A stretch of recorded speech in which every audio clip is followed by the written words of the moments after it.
Hey folks, well, as promised, I'm going to do a video on me attempting to waterproof this speed controller, this ESC that I got from Hobbyking. Now, I've never done a waterproofing before, and so I can't say I know what I'm doing, but I'm going to follow the lead of a few of the other folks on YouTube by using the brush-on electrical tape. Now, what I plan on doing is opening up this case. There's two little screws here and here. I'm hoping this little screwdriver will fit.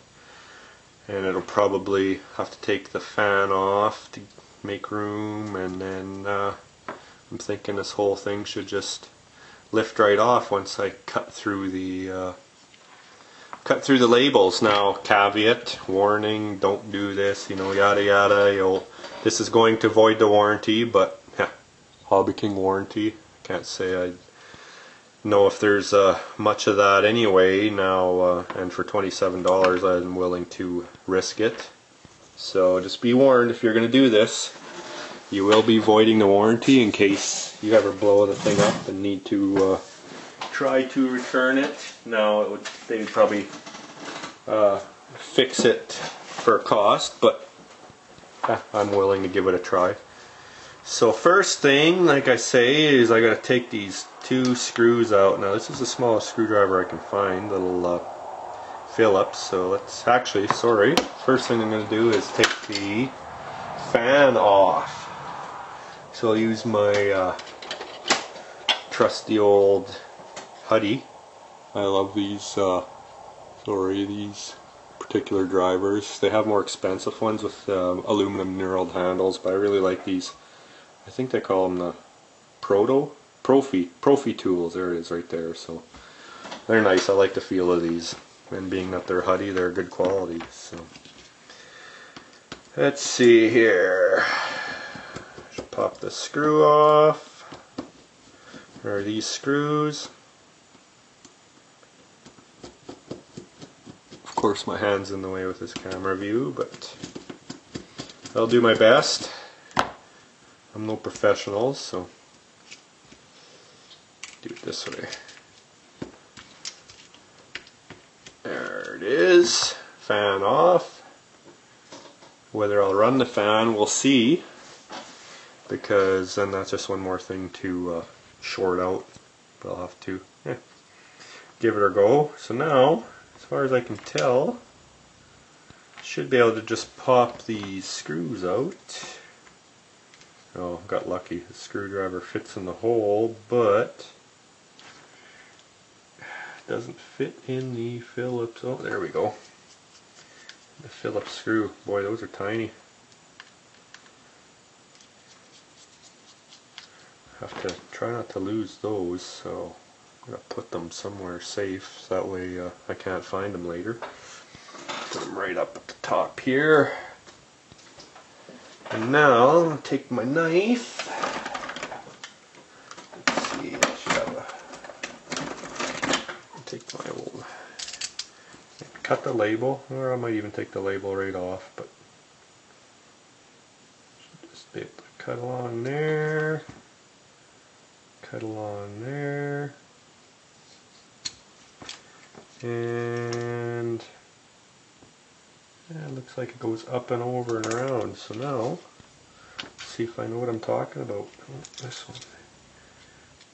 If I just pop my knife in there, let's see if I can get her apart.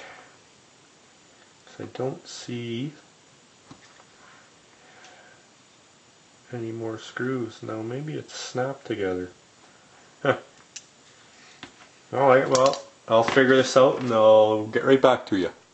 Well, I got her figured out. It's hard to see because of the clear plastic, but there's just two clips that snap into a hole here, but because of the clear plastic it was impossible to see them. So now this should lift off, voila. And the power board will come off. It's connected via header pins, so there's the FETs right there. That's what actually feeds the power through to your motor. So that's the power board, as you could call it. And this is the brains right here. now I should be able to just, I guess I could use this little, does this have a flat blade? Yeah, it does.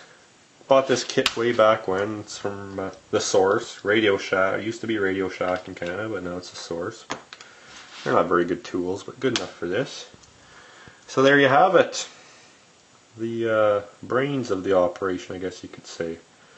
Now, when I waterproof this, just like Squirrel says on his channel, you're gonna be trapping heat. So we'll see how this goes, if it runs too hot or not. But nice thing about this stuff is you can always peel it off. So now I'm going to have to be very careful because I don't want to get any liquid rubber into any of these connections or into the sensor connection or on these pins. So what I think I will do is, well, I'm wondering if I should shorten this up first. Yeah, I won't worry about it. So I'm going to put the liquid rubber all around in here and on the back side and over these over the leads, all in through here, and then kind of around the edge so it seals the edge of this heat sink, so that when this is on, nice tight seal. And then I'll probably just take a little bit more of the electrical tape, liquid electrical tape, and go around this edge to seal that hole as well, to try to help keep stuff out. So I'm going to find some cardboard or something to lay down on here so I don't make a giant mess on my board or on my mat, even though it's already got crap all over it. I'll lay down some cardboard and get to her. Okay, let's start slopping some of this stuff on. Looks like I'm going to have to buy some more pretty soon. It's starting to get low, but I'm going to kind of clean off that. Don't want to get too much because I don't want to slop it on there really bad, and just away we go. Nice thing is, if I don't quite get it sealed, I'm not happy with the first seal, I can always put a little bit of a second coat on. Now the other thing I was thinking of is I could have masked off all those header pins, pin header, and gave it a shot with the Plasti dip. So might have worked a little better, but this should do the trick too. Boy, stinky stuff. I was doing some spray painting earlier, and now I'm sniffing this stuff. I'm going to sleep good tonight. Yeah, let's see, I already got a little bit on there. You know what I'm going to do? I got an idea. I've got some of this header available to me, some raw header, and I am going to stuff it in there so that it doesn't get filled with the goop. I'm just going to break off 2 pieces like so. Should be the right spacing. No, it's not standard spacing, so much for that idea. It's worth a shot. Just keep doing it this way. Just be extra careful. Which is being hard to do. So what I'm going to do is, I don't know if I have any tape. I'll just keep gooping it on. If it gets in there, I can always pull it out with a pick or something.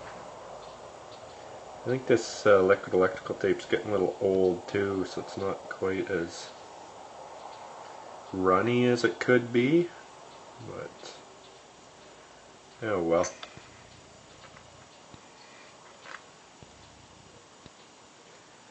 This process that I'm doing here is actually in electronics world called podding the circuit board. you're sealing it against outside elements. When I worked for the dreaded Halliburton, we had downhole tools that we worked on, and they were all covered, not with this stuff, but it was like a yellowy potting compound. I don't know exactly what it was called, but unlike this, once it was on there, it was on there. So now this is going to be a tricky part right in here. Kind of drop it in. I'm not worried about getting it on the fan header, because I can peel it off. I think I'm going to have to use something different to get in between there. But you get the gist of it, so I'm going to continue on, and I'll show you the, well, it won't be the final result, because I'm going to have to wait for one side to solidify before I can flip it over and do the back side, but I'll do actually let's do the power board next. No point in shutting the camera off, because I can do this. This one will be easier. I don't have to worry about getting on the header pins, because it's easy enough to peel back off of there. All the way around. I should have actually cleaned these with some electrical contact cleaner, just in case there's some sort of contaminants on the board, because I can see that the stuff is kind of not necessarily sticking to every spot. It kind of peels away. But first time I'm doing it, so live and learn, trial and error.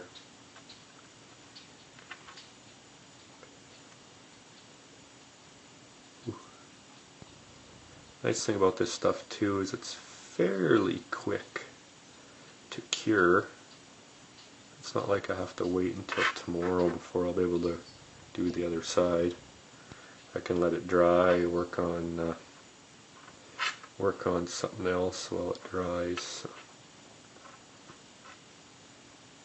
that's not too shabby. There's a couple spots. Doesn't matter so much if some of the circuit board is showing. It's more the electrical components. And I can actually do the top side of this, since I can hold on to the wires, so I'll seal this whole edge like this. That's going good. Maybe I'm being too cheap on this stuff. Lays in there nice.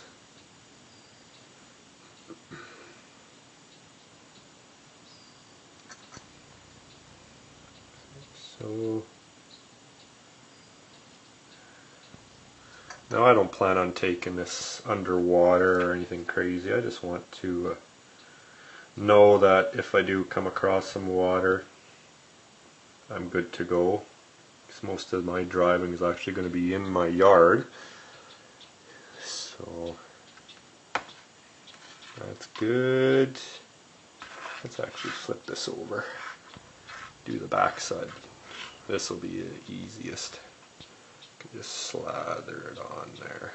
That's the processor right there, that square chip. It's probably an Atmel processor. Nope, don't know what that is.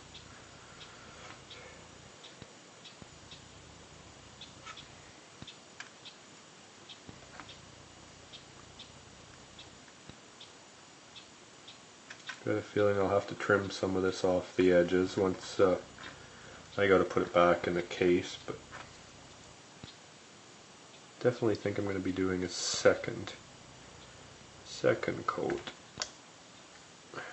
just because I'm going to be paranoid that it's not 100% sealed, but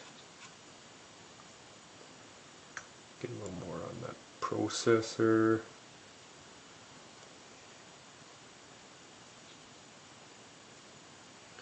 Up the side of the sensor board, around that fan header pin.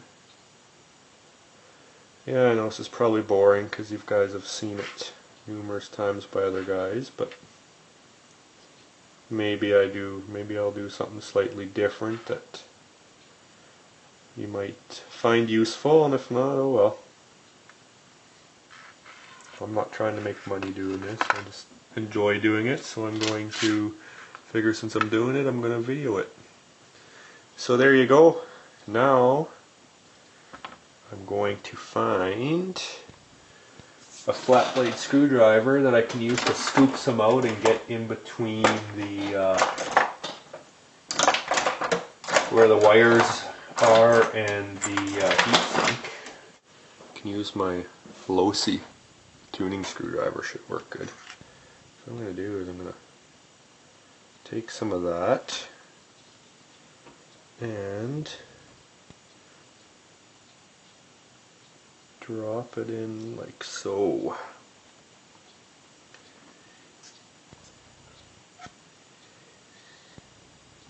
Don't want to fill the heat sink up because I still want to try to leave those fins open as much as possible. Voila, that worked great. That went in there nice. So now let's take the brush and go along the wires. Don't really need to do the wires, but I'm gonna do her anyway. Make a giant black mess.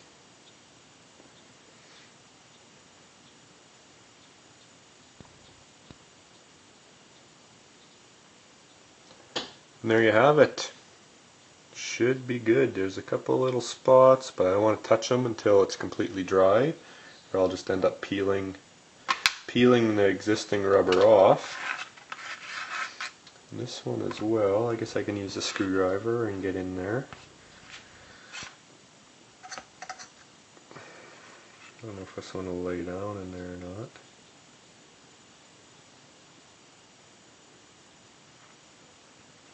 Let me find, I'm sure I got a smaller one right here. I can use this guy.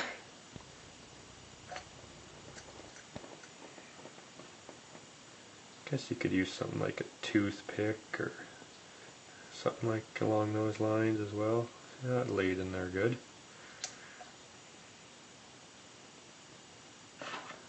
And in there.